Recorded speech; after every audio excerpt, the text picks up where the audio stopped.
বিপ্লব। মিথ্যা কথা কবে না। তুমি হিন্দু না মুসলমান? মুসলমান। তোমার কটা কথা বলে যাবো, কথা কটা যদি সত্য হয় সত্য বলবা তো? জি। একবার কও বিসমিল্লাহ। বিসমিল্লাহ। আরেকবার কও সুবহানাল্লাহ। সুবহানাল্লাহ। রাগ করলা? না। এই নামগুলো নিলে ভালো না ক্ষতি? ভালো। তোমার চারটে কথা বলে যাবো, কথা চারটে যদি সত্য হয় সত্যই বলবা, মিথ্যার আশ্রয় নিবা, আল্লাহর কাছে ঠেকা থাকবা। কি কইছি কথাটা বুঝতে পারছো? জি। মুখটা যাও। তুমি এমন একটা ব্যক্তি যে কয় আইলো তার পিছেই যাও, গেলে পরে তোমার ক্ষতি হয়, লাভ হয় না। কথাটা ঠিক না বেঠিক? ঠিক। রাগ করলা? না, না। যখন তোমার কাছে টাকা পয়সা থাকে, তখন তোমার আপন বন্ধু বান্ধব, কাছের মা বাবা মা থাকে। যখন তোমার কাছে টাকা পয়সা থাকে না, তোমার আত্মীয় স্বজন কোনো বন্ধু বান্ধব তোমার কাছে থাকে না। কথাটা ঠিক না বেঠিক? ঠিক। রাগ করলা? না, না। এই কথাগুলো আগে বেশি কোনদিন বলছিলা?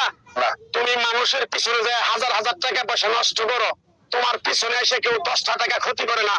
কথাটা ঠিক না বেঠিক? ঠিক। আরেকবার কও বিসমিল্লাহ। বিসমিল্লাহ। আরেকবার কও সুবহানাল্লাহ। সুবহানাল্লাহ। বিশ্বাসে বস্তু মিলে তর্কে